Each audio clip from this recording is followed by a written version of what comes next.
Hey folks, we're back, and I'm going to be showing off adding a raven miniature to this character right here that you're going to be seeing on your screen. It's been a while.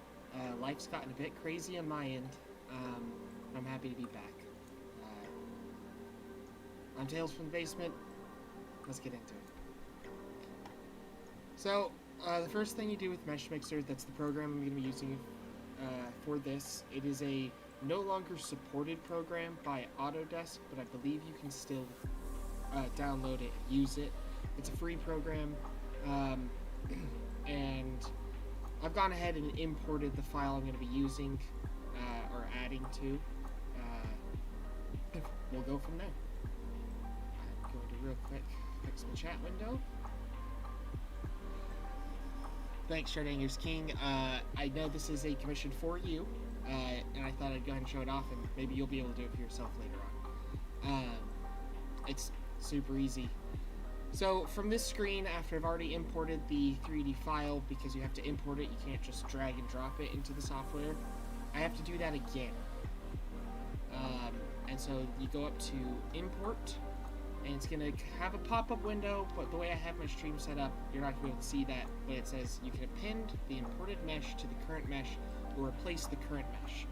In this instance, we are going to append it. It means it's going to create two separate instances of files that you can then merge instead of completely starting over. From there, I know for Schrodinger's King, they had a specific request of which raven in the file bundle he provided to me. So I'm going to go ahead and click that in the pop-up window that you guys can't see because OBS is dumb.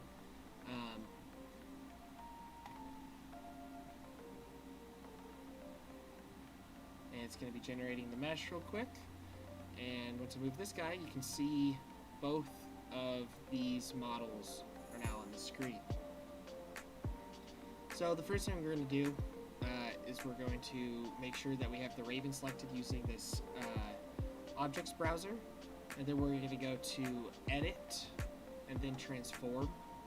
At that point, we can then rotate this mini any way we want, back and forth, using all of these different options. Now, I'm going to assume, and Schrodinger can correct me if I'm wrong, the raven on this shoulder right here. So we're going to try our best to position this miniature, or this file, onto the shoulder.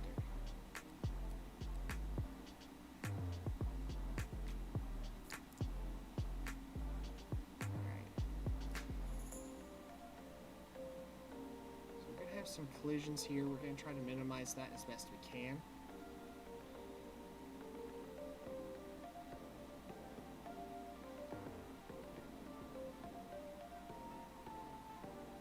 I'm going to say we make the bird a little smaller. This is just a little off scale-wise. So we can also, in the same browser screen right here, it's going to enable uniform scaling. We're just going to play with sizes. Let's make this 8mm to start with. Let's go 7. So it gives us a little bit more flexibility in how we can place the raven and not make it look so awkward. We can also help any potential collisions by rotating this a little bit.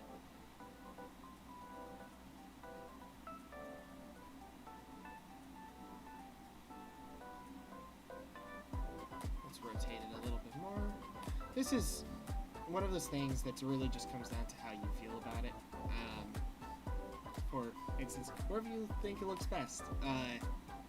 Well, that's one of those things. So when you're kit bashing, it really just depends on what you think looks best.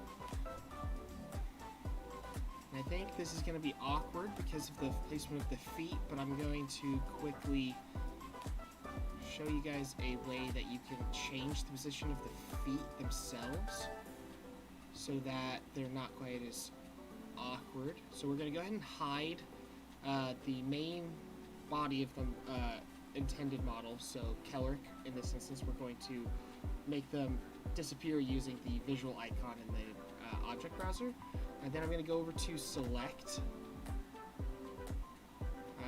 and use the lasso tool, and we're going to lasso this foot right here. This is the one I want to change the position of. You can see that it's now selected in that little box. What we're going to do is we're going to click edit, or go up to the edit, and then let's go to,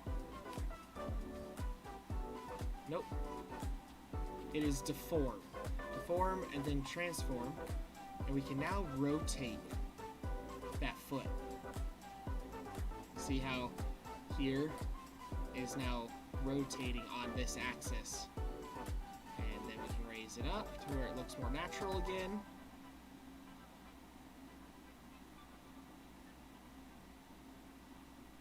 So right there, we've now changed his feet a little bit. So now we're gonna click,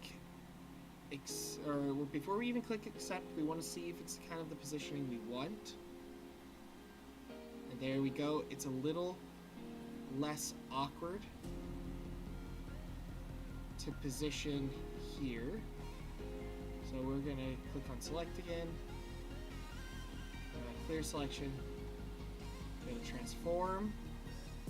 And now we can lower the model down, and it's not as awkward of a transition point of having the two legs, one sunken way deeper into the shoulder than the other.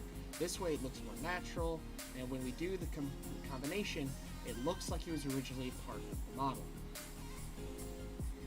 So you can see right there, that already looks more natural, but I'm going to push it a little bit further just so I can get his right foot a little bit closer, and I might even take the claw here and adjust that down a little bit so it actually looks like it's gripping the fabric.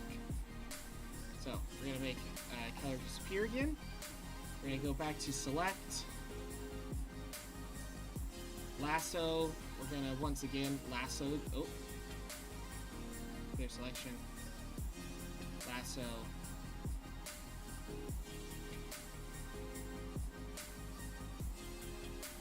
it. I want to go a little bit higher up on the leg.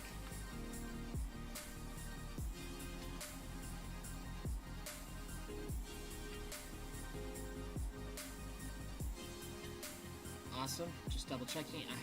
I'm not getting anything I didn't select. Now we go back to deform and then transform. We're gonna push it just a little bit further. I don't know why it's all the way over here, but Mesh Mixer can get a little weird when you do this sort of thing. So get a little bit closer look.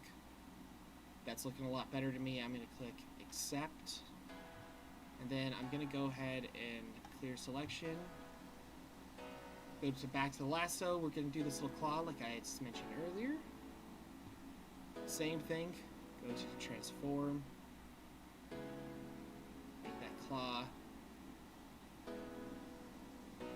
You know what? I'm going to do this in a couple sections so it doesn't look just like at one point, it still stays straight. We want it looking like it's gripping. So we're going to try to get a little bit more motion on the joints themselves. So we're going to click accept, clear selection, go back to select, once again lasso, but let's choose a different joint to do this on. Go to deform, transform, there we go. Now that's looking like a little bit more natural of a grip. And then after we clear selection, alright, let's make Caloric visible again.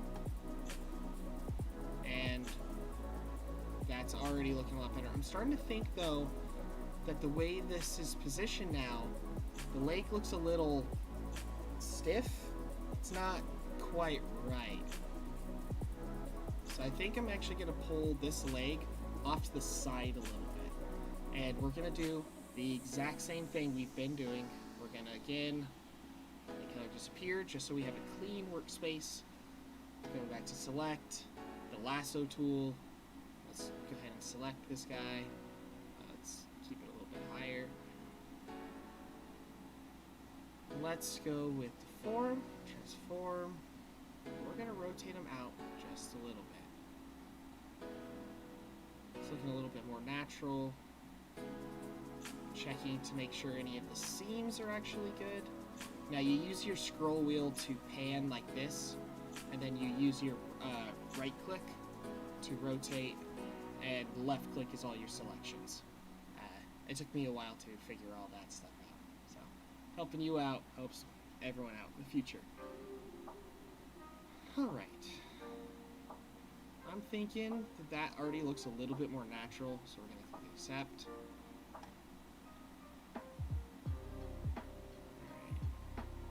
now we have a little bit more freedom to position, maybe.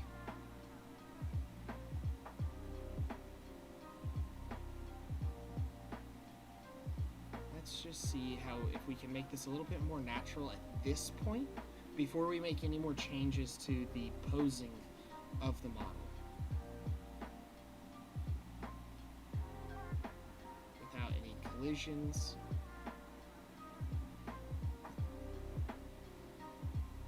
Alright, so I'm thinking maybe we should rotate the toes right here.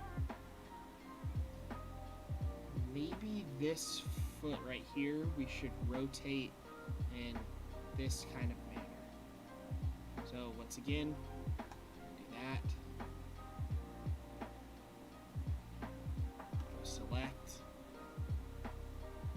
Now, Schrodinger, I'm gonna stream this in this way and like position on the shoulder, but if you want the bird to be on the forearm or anything like that, let me know and I'll save both files and you can choose which. I can show both off right now. It's really no issue. Let's use the lasso again. This time we're going to come in from this angle. Try to get the most consistent line. Double check. Yep, that's all along the joint I want them to rotate on. We're going to go to deform, transform.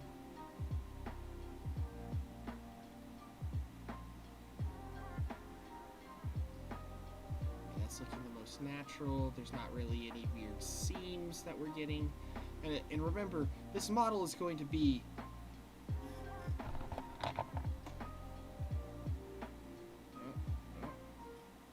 this tall. It's going to be tiny. Wow, my light is wreaking havoc. It's tiny. So a lot of these seams that we're seeing, so huge on our screen right now, are not going to be visible. Like, all these little steps that you see that aren't quite perfectly aligned, a lot of that's not even going to be picked up by your printer. It's so small and minute that you're not going to be able to notice those little artifacts. But we try to do our best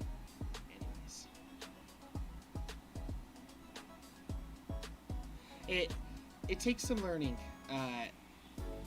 I can definitely see where people have gotten a little lost in it. I had to watch a lot of tutorials and wade through information that was meant for large-scale modeling for like CAD software, or using it for actual like engineering projects, which is not what I was going for. So I'm just hoping to pass on information that's miniature specific.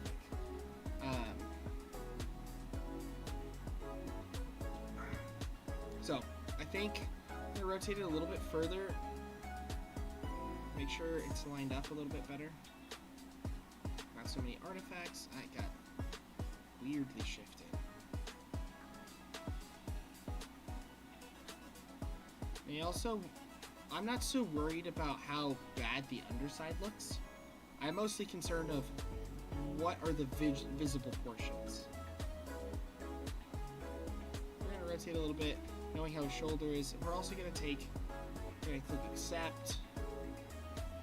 That's a little bit closer to like a gripping motion.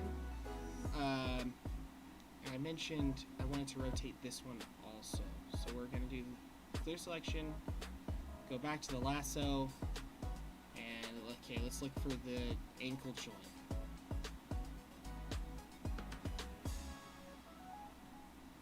Alright, that looks pretty good.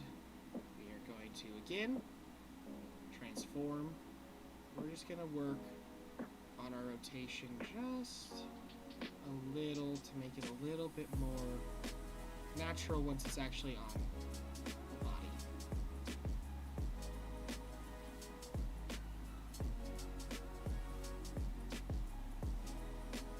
Alright, let's see how that looks. Go ahead and click accept. Ooh, actually, I want to go back to being selected. Undo. Undo. There we go. I need to line this up a little bit so it's not quite as awkward looking.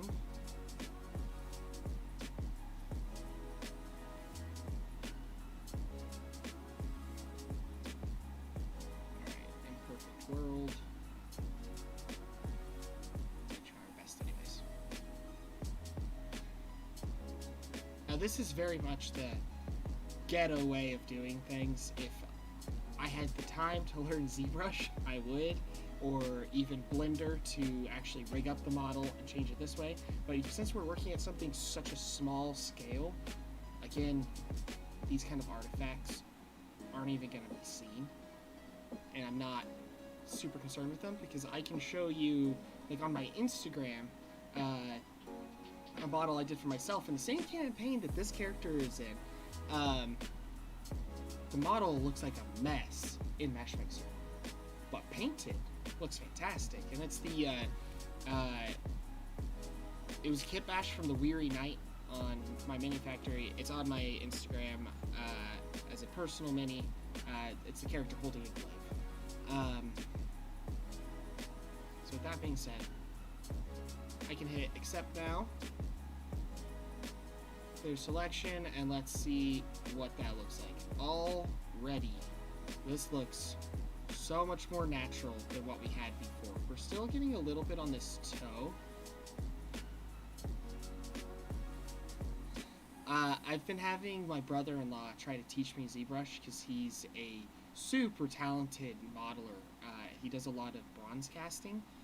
I get super lost. Just super lost in ZBrush.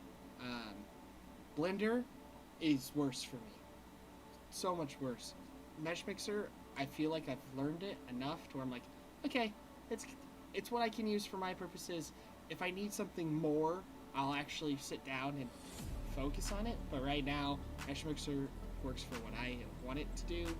And I haven't really had any complaints with it besides running into a few issues like when I'm actually trying to design a product. Like, I'm working on a flight stand right now, design that is height adjustable and clicks at certain heights. It's something I'm working on. And I would not be able to design this in Mesh Mixer at all. It definitely has its limitations, but I do like it for the most part. I'm going to back to the model. Absolutely. They're absolutely warlocks. It definitely sold parts of their lives learning it. So back to this raven. I'm going to go ahead and take each of these toes and rotate them down individually.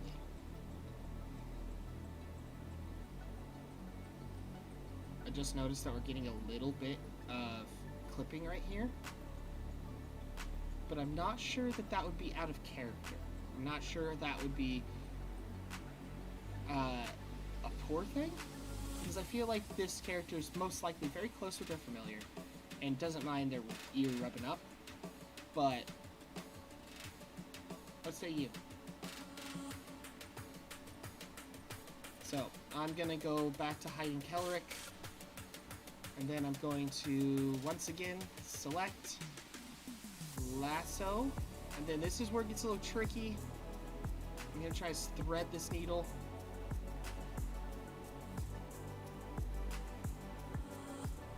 Not select anything I don't want to.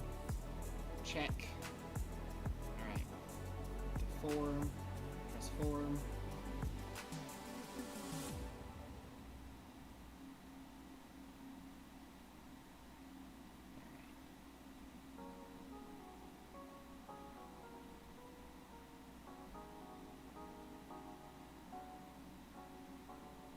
Again, going forward to the most visible artifacts on this thing. I think I need to pull out a little bit to make it just smoother. Because even though... Alright, that's... Alright, I'll also show you how to smooth some of this out before I get too far on this. Because like all this... Again, this looks huge on the screen, but remember, this model is going to be like that big.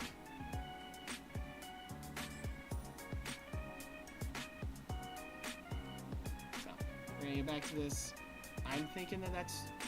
I think I want it to rotate a little more.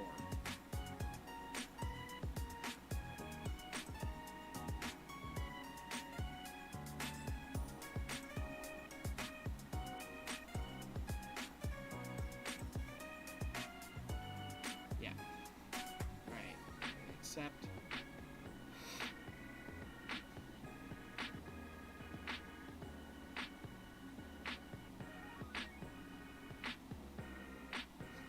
So probably the Raven more cares more than the character does. All right, so I'm gonna clear my selection. That's looking pretty good. And once again, we're gonna use the lasso tool. And I'm gonna do something a little funny here. I'm actually going to create a kind of V-shaped selection. All right, that's looking pretty good to me. Go to transform.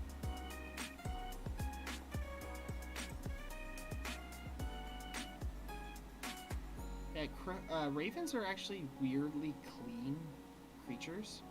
I had a friend growing up who actually found a raven's nest as a kid, and it had 3 raven's eggs in it. It had been abandoned. So they rescued the eggs and hatched them. Unfortunately, 2 of the raven hatchlings did not make it, but one of them did, and he grew up with this raven as a pet, and he was super smart, and I didn't know this until I actually went over to their house, that ravens can actually talk like parrots. It's something called freeing the tongue, and they can mimic like parrots do. It's weird.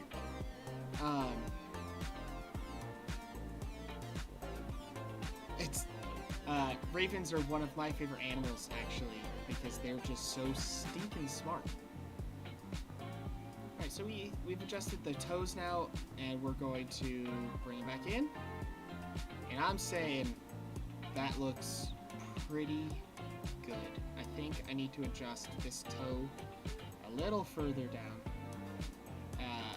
But we're getting pretty close to actually this guy already being done. Though, if Schrodinger's King wants me to throw the raven on this arm, I can certainly try. Not to quote Matt Mercer or anything. I think I'm actually going to adjust both of these toes and just from these joints. So, Heidi Kellerick again. Lasso. That's not going to work.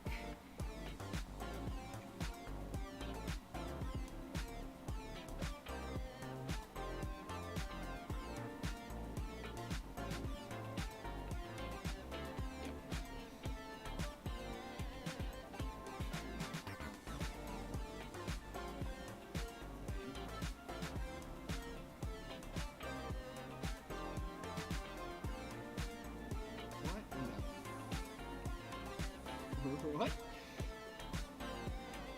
Let's go with cancel. Alright, it looks like it's not gonna like us doing the ravens. When you raise them and you give them gifts and all that, you're actually initiating yourself into a flock? Are ravens still a murder? I don't know. But they consider you one of theirs, and they act when one of theirs is getting abused. They all hate the abuser. They're fascinating. Yeah, it didn't like me doing both those toes at the same time.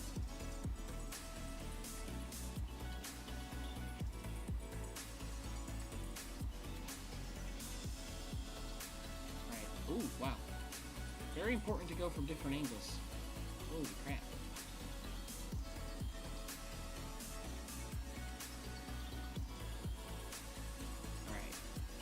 That one's good. And let's select again. Turn this down. Music's distracting me. I prefer conspiracy, personally, because that sounds cool. And conspiracies aren't necessarily unkind.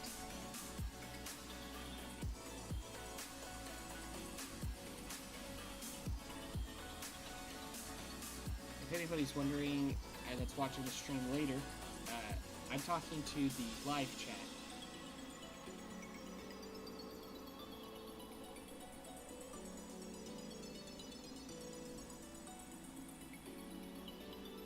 Something up with that. I need to rotate it this way. There we go. Yeah, let's get that down. How's my audio level, by the way? I am using a new mic, and I haven't really tested it with OBS besides listening to recordings of myself, which is very uncomfortable. The sound of my own voice still makes me uncomfortable, so...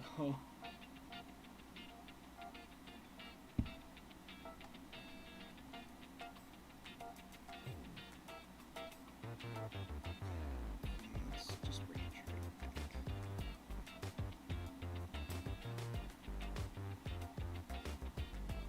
A little quiet compared to my background music. Alright, I can fix that.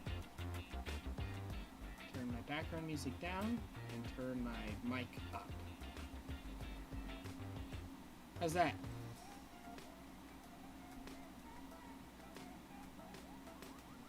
Is it a little bit better now? Alright. Oh, crap. Okay, it needs to be rotation. I can't freaking see this.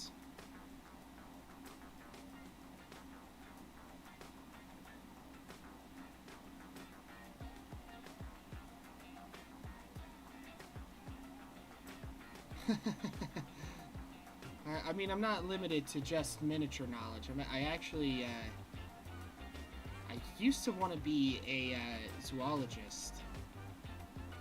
It was my dream at one point. Spent a lot of time at the Wild Animal Park as a homeschooler.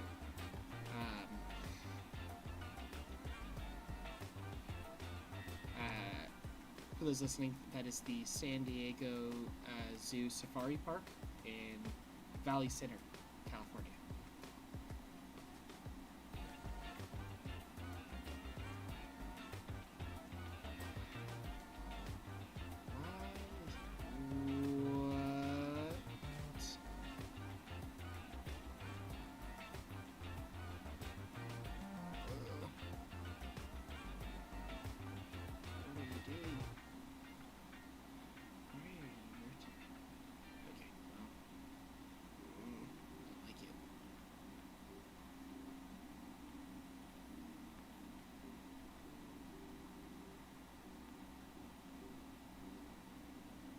The homeschooler or the zoologist bit?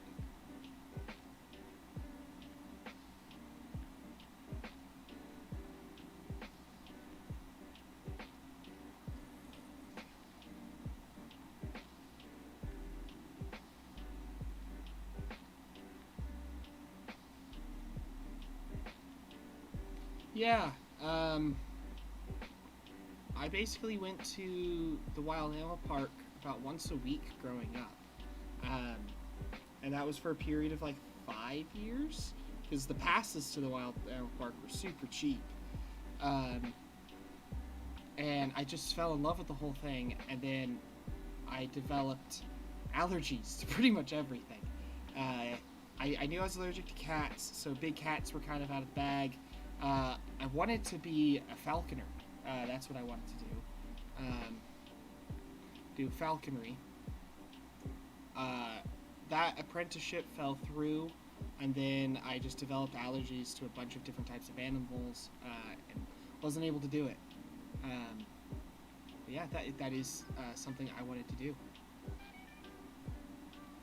And so when it comes to any animal that existed at the Wild Animal Park for a while, I probably have a bit of factoids about them. Once had a serval jump onto my shoulders during one of the shows when it wasn't supposed to, and just start chewing on my ear.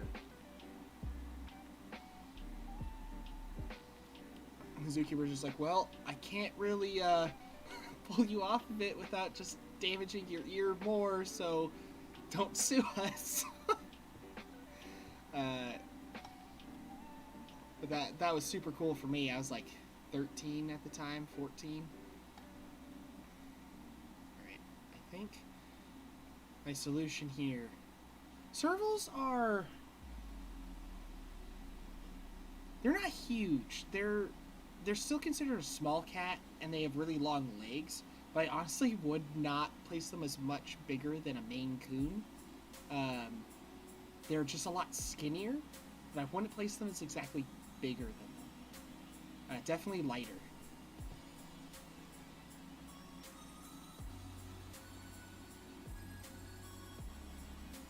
Alright.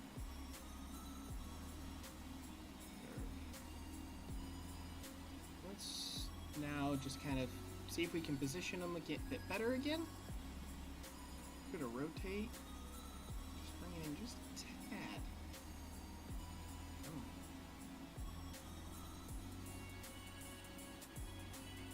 And let's bring it down.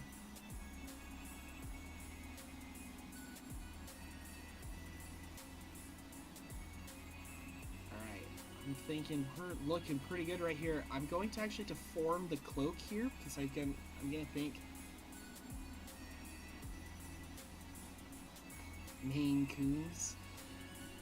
Well, how am I supposed to say it? Thank you. I'm glad they're looking good. I'm actually going to deform the cloak here a little bit, so I'm actually going to switch to Kellerick. Let's do Kellerick, and let's go Sculpt. And then we're actually going to go... Oh, Was it shift makes it go down?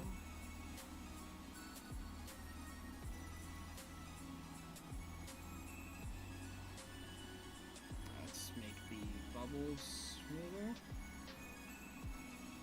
Size. Alright, that's about what I want. Let's go strength and just start clicking a little bit. Interesting. This model is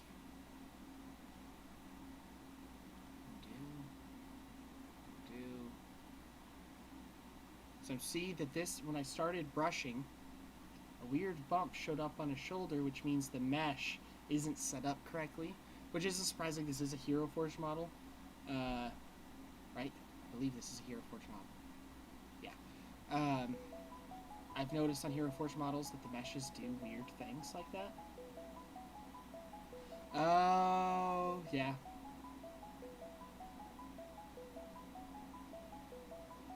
That checks out. Pushing the limits of what is tiny.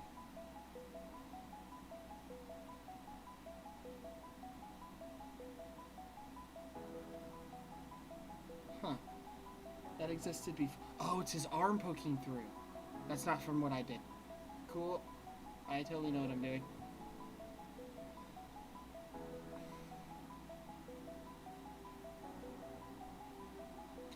Well, so I know it must be super hard for, actually, I've been a part of the beta testing team for Titancraft, another miniature customizer software that's coming out. I backed on Kickstarter a while back.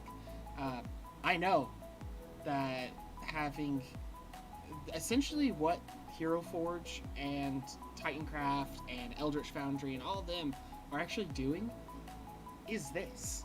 This is what they're doing, but on a scale of hundreds of people doing it every day, and they have to make sure that the assets connect at the right points.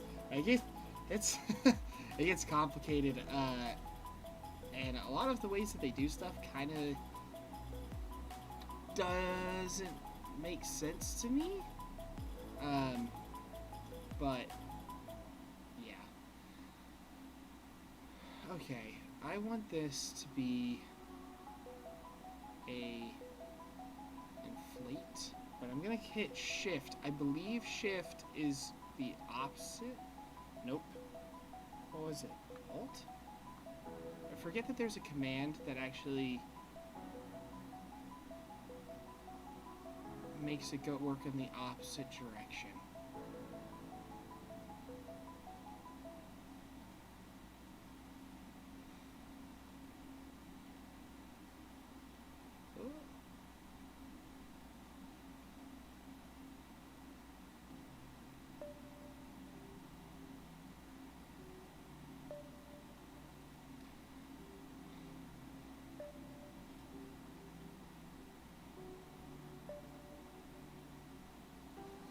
Absolutely. Okay, I'm having issues having this do what I want it to do. Did I just discover the one I want to use? Yes, I did. So we're going to rotate it back and forth, kind of drag it. And that makes the claw look like it's actually depressing into the fabric and smoothing it out a little bit. So we're going to keep doing that. Do it side to side so you can expose more of the talon.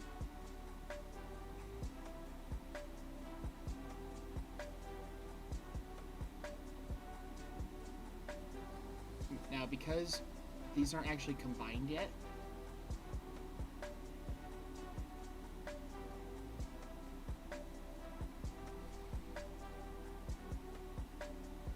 yes, absolutely. The fact that it's not as easy as a video game character, because a lot of the textures you see on a video game character aren't actually physically there in a digital sense. Like, there's a popular Destiny, or the video game Destiny, there's an STL generator for that game, but it only gives you the physical dimensions of the video game model. You don't get any of the textures. So, for instance, the last word, the hand cannon from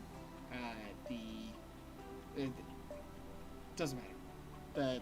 The hand cannon, the last word in the video game Destiny, all that, the words, the text machina, the gold filigree, none of that is actually physically on the model. That is all texture work.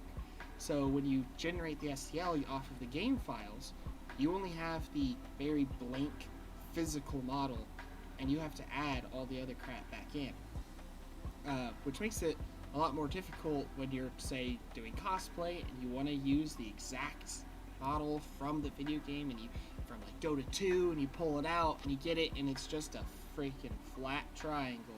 It has none of the magic texture, none of the scroll work, nothing.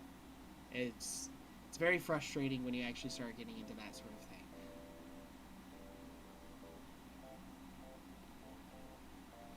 So that raven is starting to look like it belongs.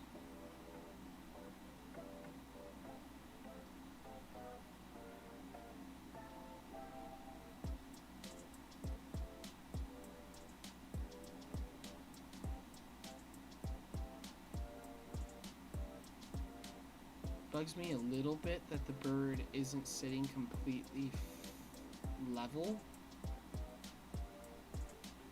but honestly, I know this model is going to rotate a little bit when you actually glue it onto the base, because that knee is not actually on the surface.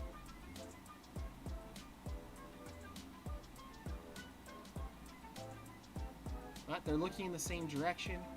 The pose is looking good. So, at this point, the last time I showed this off on a stream of how to like combine models and all that, I used the Boolean Union tool. Oh, real quick, I'm actually going to use the same tool to kind of smooth these guys out.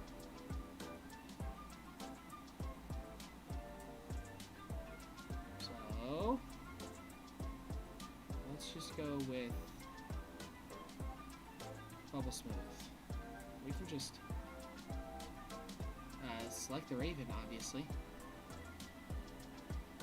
and use the sculpt tool again, brushes, we're going to bubble smooth, and we can just click this, and all that crack that we've been looking at is suddenly a lot more smooth. Like you can see right there, that looks a hell of a lot better.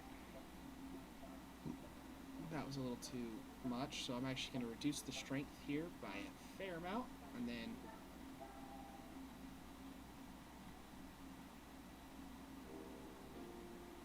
maybe reduce the strength a little bit more.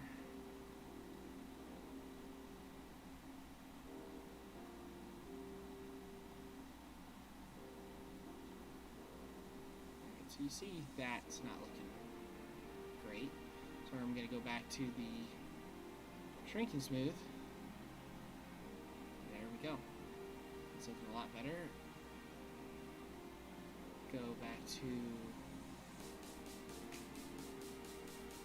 Bubble Smooth. It's basically like an autofiller, but the models have to be connected.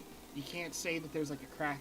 You can't fill that up with this tool. You have to figure out some other way to fill in that gap by either adding another model to fill that gap and then using the smooth tool, or something I haven't figured out how to do yet. But yeah, it's basically a gap filler, essentially.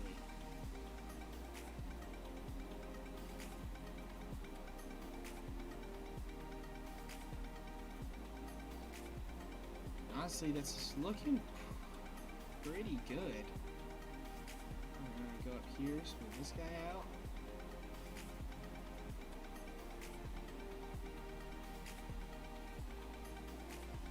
Excuse me while I just shove this raven in your face.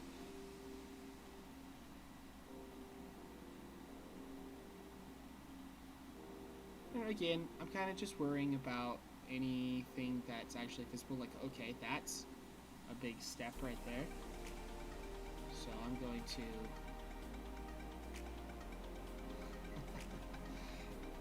nah, man, you see how to grab the like small ass brush and do it that way.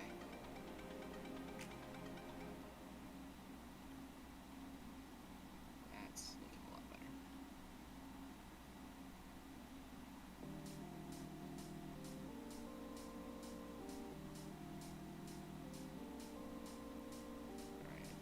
there. That needs to be smoothed out a little bit.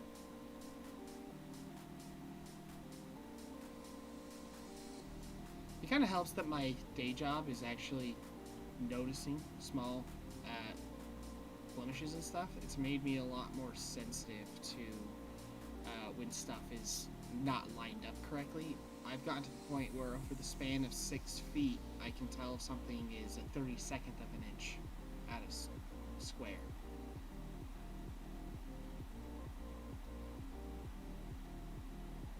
Now this is the sort of thing you're never going to see this part of the model, even when you're painting it. You're not going to see it. But I like to clean it up anyways. And keep in mind this is also going to be painted black. So again, it's going to be even less noticeable.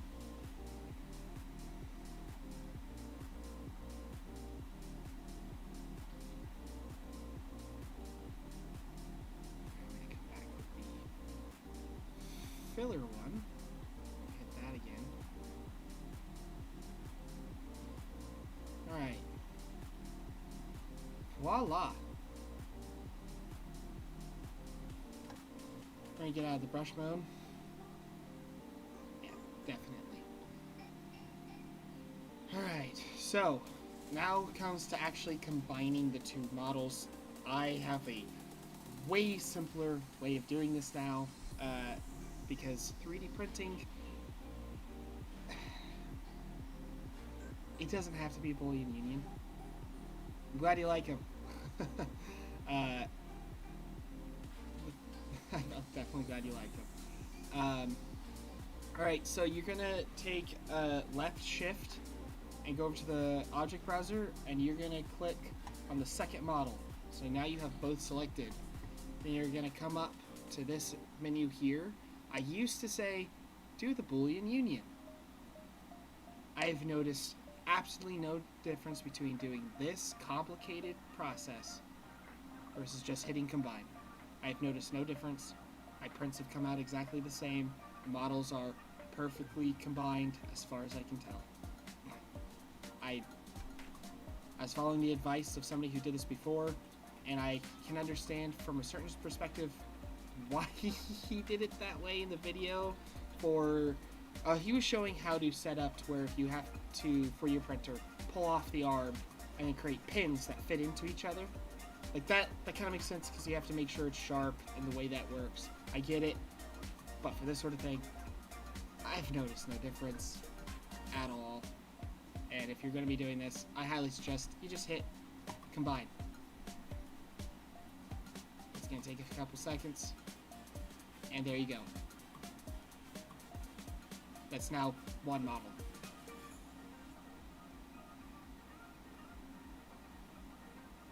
It's as easy as that. It's none of this. If I was to do this again, I'm going to go ahead and undo it. And undo. Try to make them back into two pieces. I know I can do that. If I was to do this, I'd hit shift and do Boolean union.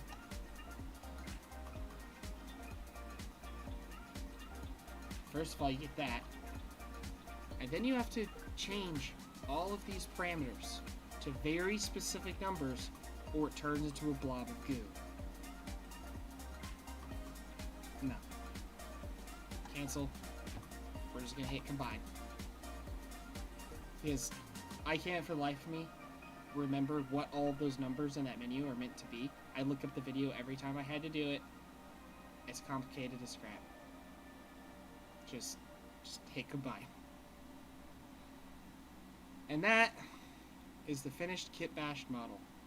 That's Kellerick with his Raven. Hold on. I'm finding the name so I can butcher it. Scrolling back through chat.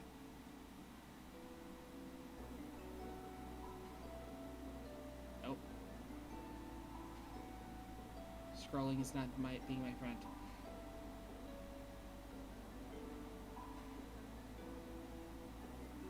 Aha! Acklemore.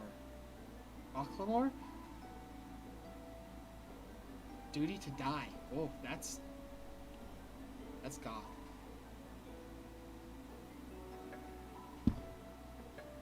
Am I saying it correctly?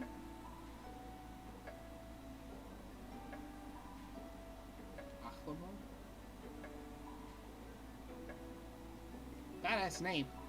No idea if I'm saying it correctly.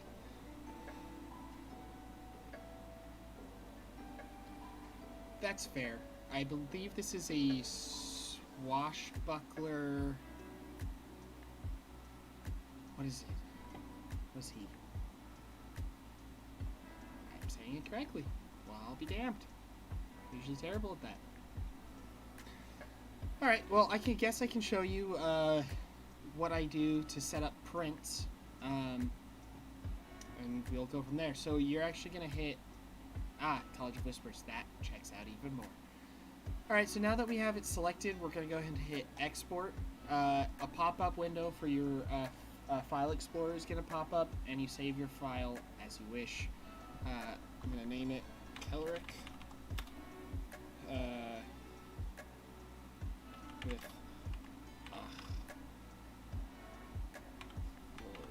more. And we're going to save it in the OBJ format, so we can actually throw it into our Lychee program. So, save. One or more objects is being exported as complex. All minis are complex. Just hit continue. So now it's actually into a loading screen.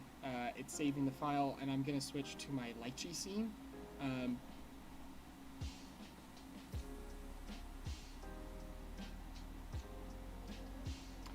That's true. Though there is actual pronunciations for the entire Elvish language. There's a girl I was friends with in high school who could speak Lord of the Ring, or Sindarin? Tolkien Elvish fluently. And because we were homeschooled, it counted as her foreign language. So that was pretty cool. And honestly, when I run names of characters that are Elvish in nature, I actually run them past her still to figure out how to pronounce the name. Okay, so I'm going to switch to my Lychee scene.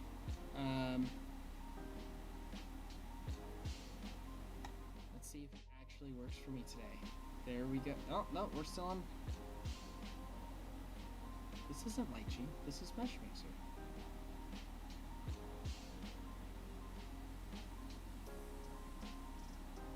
Excuse me? Alright, I'm going to close Mesh Mixer because this is...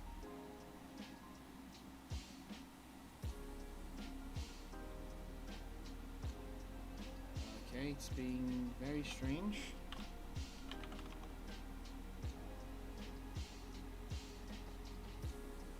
Okay, now we're on the right spot.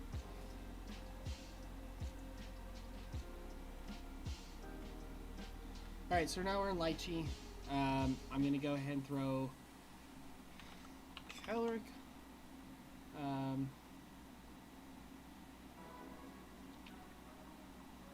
Excuse me.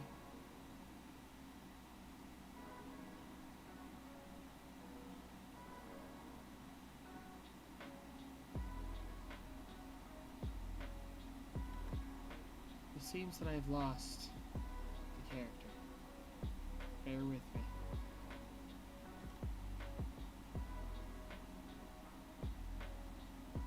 Hello?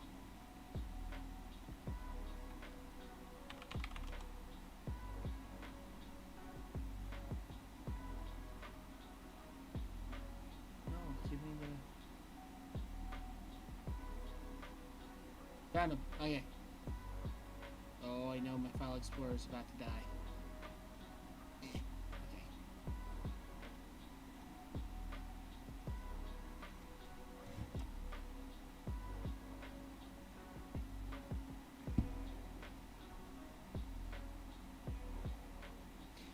Oh yeah, he went into the folder with Zane for some reason. I don't know, man.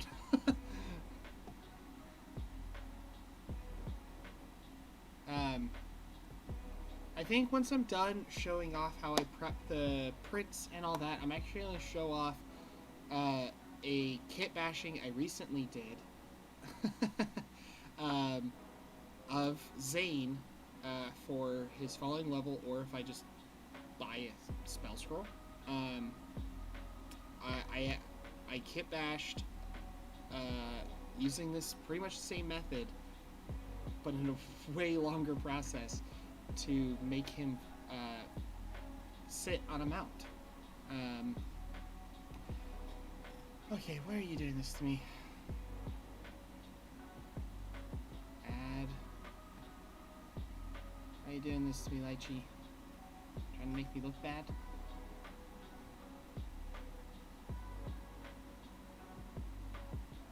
There we go. Alright. He's now on the build plate. So, the first thing I'm noticing if I go to print him, this is a really large surface area to print at once. It's going to cause some weird misshaped spots on the cloak. So I'm going to go ahead and rotate him. Actually, select him. We're just going to make it to where there's less surface area at any given time, pulling off of the FEP. So that looks pretty good to me, in all honesty. Now I'm just going to hit magic, auto orientation off, light supports. I'm feeling lucky. I'm very lazy. But then, I'm going to prepare. I look for any spots that don't look like they're supported correctly. Like here, I'm going to add 2 more supports. Shin's looking kind of like a gap right there. Right there. Those pumps need some extra support. And I'm thinking that needs a little extra support.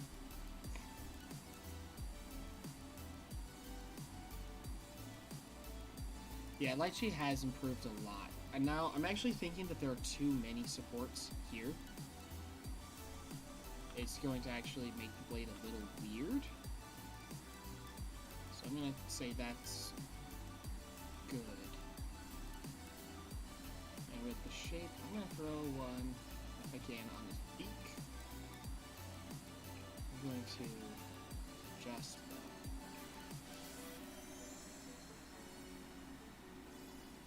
A lot of people don't seem to realize that you can adjust supports that you place to make them better.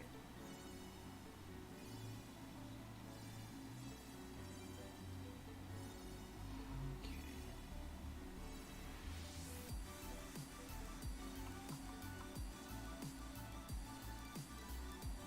Alright, that's looking pretty good. I'm going to go ahead and Schrodinger had a bunch of model, wanted him on his own base as well.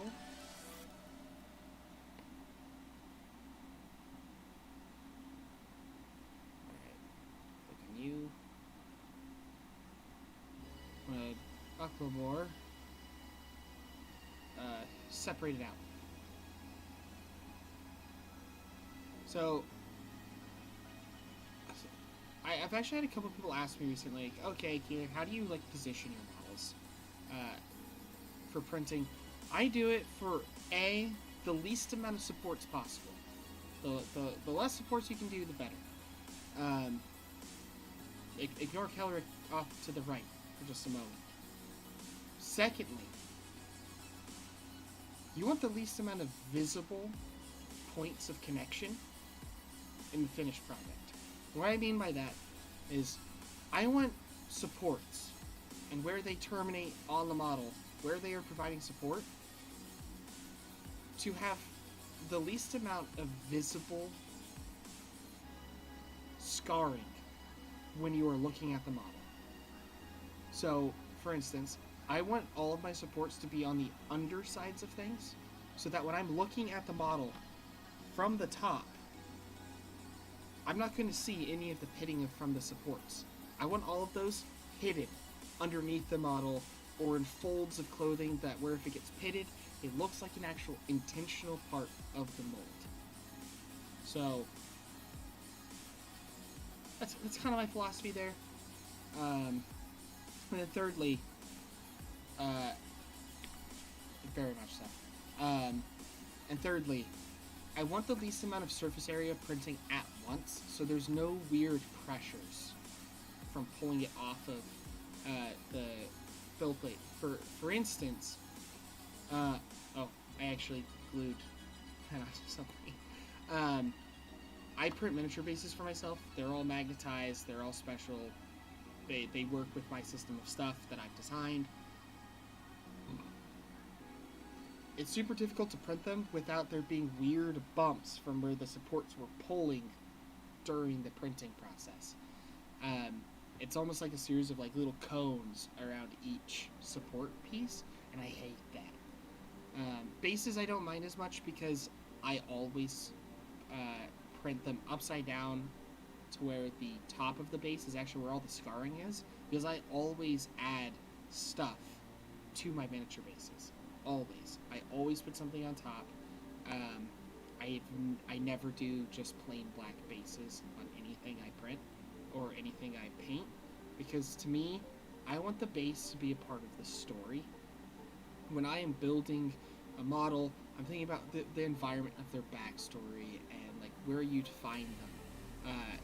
For instance, a character I played in a previous campaign, Treader's King would know him, Errol Flynn.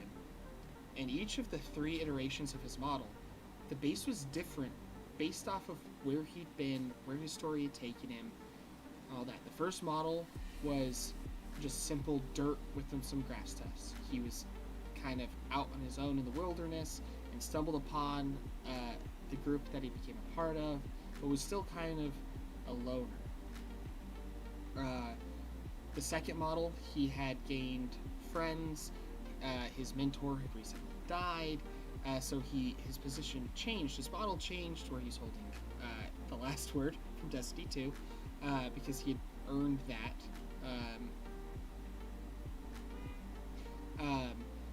But the base of the model changed because he found himself more and more in environments of struggle. And so there were more broken rubble pieces, more rocks, mud, that sort of thing. And then when you get to his final model, he was exposed to radioactive rocks and had gained the first curse from Destiny 2 as a part of his further storyline. And so on his base, I actually put glowing rocks because that was a large event that shaped his character for a while, and I wanted that to be a part of his character. And so for a character that I play now, for the horse that he rides on that particular base, I made it all rubble and darkness, and his blade lights up. And I made it to where the entire environment was lit up with an OSL effect, an object source lighting that made the rubble beneath glow as if he was lighting the darkness. And I did the same thing on his standing on his own. And that's something that's super important to me, is that every base adds to the story of the character you're playing. Or if you are running a group of dwarves as the dungeon master for Dungeons & Dragons, you want those bases to tie them together, to unify them as a unit.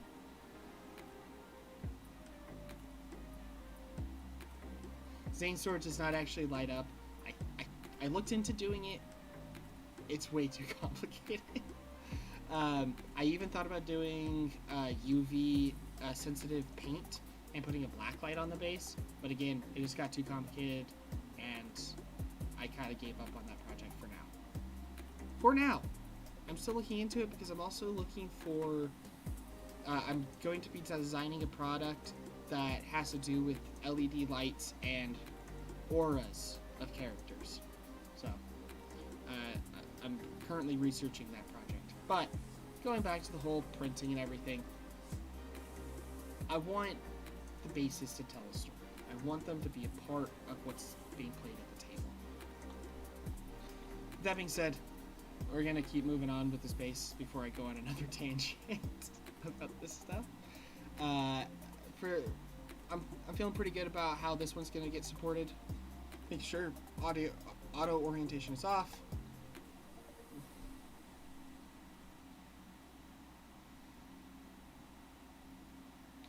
I agree. I'm just terrible with electronics, so I don't know how to do them. It's a lot on the toes.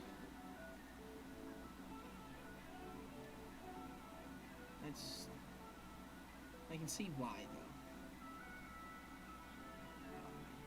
Yeah, all those supports need to be there. There actually needs to be more on this base.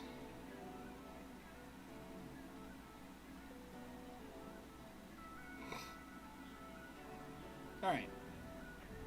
I'm actually thinking there needs to be one there. Alright. And then I believe this model was the base. This is my assumption. Yep. My assumption was correct. I 100% agree that more models need to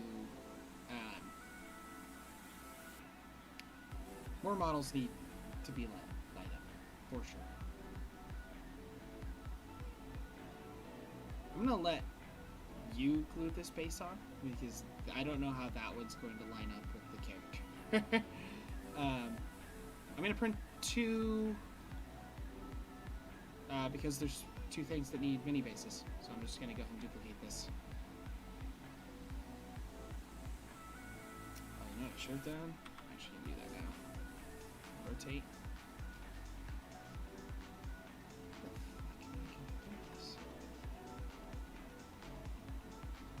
It needs to be pretty much that orientation. Or to print correctly. So I'm gonna just give it a little bit like that, so there's a little less surface area all at once, and then I'm again feeling lucky.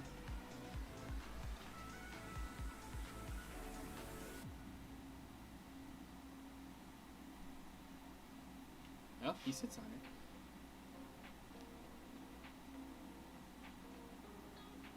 Oh, well, let me text my wife back.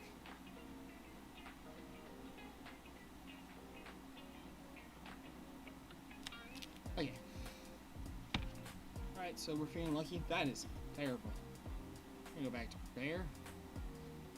And we're just gonna go ahead and do that around the entire rim.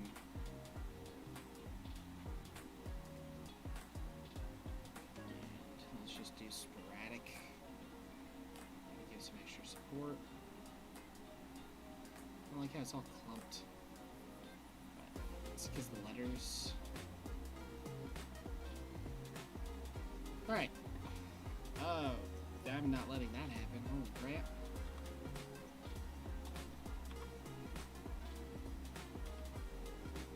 No. Those will never come off, and they're not even doing anything.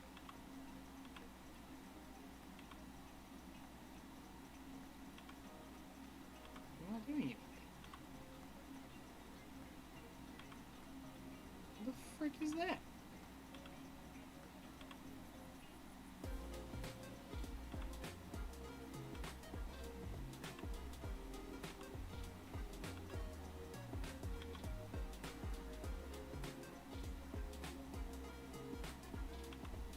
Alright. That's a little too close for what I want. Alright. Duplicate. The cool thing about Lychee is that when you hit duplicate on a supported object, it'll actually keep the supports. And that is ready to print. Export.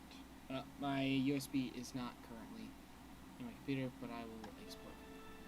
Slice the file regardless.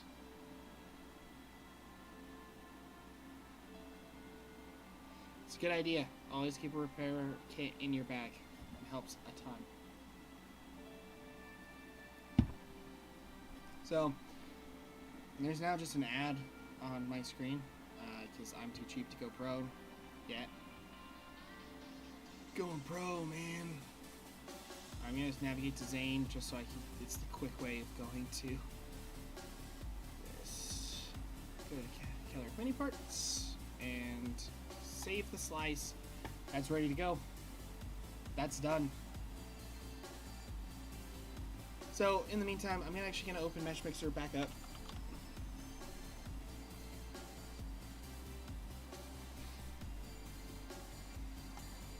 Oh yeah, no, it saved my ass so many times. Oh, I don't understand. I don't have a... It's not supposed to be capturing Mesh Mixer. I don't know why it's doing that right now, but... Oh well. I'm going to... open... Let's go to Zane.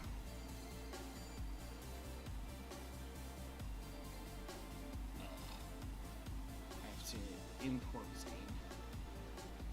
So the first kit bash I did for Zane, I'm not sure what find greater steed he's gonna go with. Of course, you're very welcome. I don't know what find greater steed he's gonna go with yet, so I made two.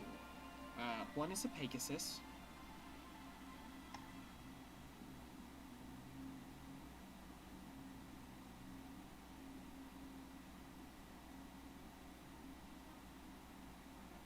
As soon as it loads.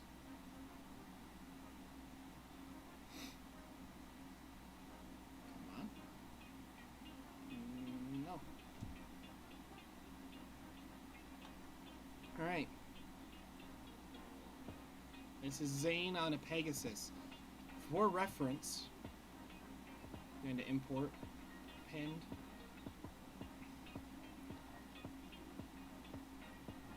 I'm going to show you what Zane started as. In fact, I'm going to have all the different iterations of Zane on this in a minute. That's what Zane started as. Then he's on the horse. So I'm going to go ahead and import Zane on a horse.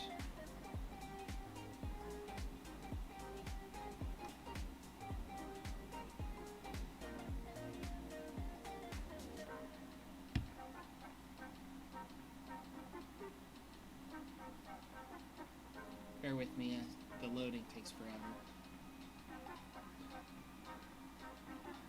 So first iteration of Zane was actually just replacing this glaive and taking the sheath off. And then we have Zane on the horse.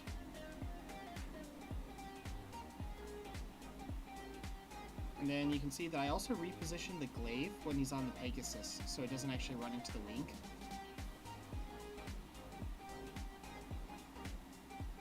And then the third option I'm going with for Zane, I'm going to keep to myself.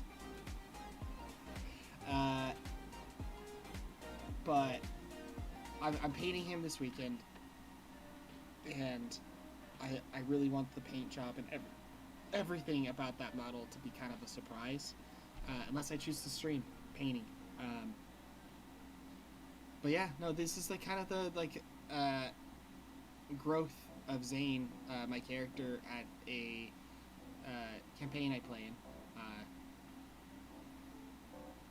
Yeah, I mean, I didn't really do anything different than what I showed tonight. I did a little bit more deleting and repositioning, but in all honesty, you could take what I taught you tonight or showed you tonight, and you could do this sort of thing. This particular model was a file that I bought online, had a writer on it, and that's what I actually used for Zane with stirrups and everything. I actually stole the legs off of that character, but these cloth pieces right here are these cloth pieces right here. I did all of that repositioning just like I did for the Raven's toes and feet and everything. It was the same process. And then once I had him on the stirrups, it was pretty easy to transfer him onto the Pegasus. Though the Pegasus wings were almost vertical. And so I had to reposition those wings down into a more natural looking position while Zane was riding on him. So that was exactly what I did, like with the Raven. It really is that simple. It's not hard to kitbash. I highly encourage more people to do so. Yeah. I think that's kind of it for tonight. I got everything done that I wanted to get done tonight. And I hope everyone learned something that watched. But yeah. I'm going to go ahead and call it a night. I will see you guys another time.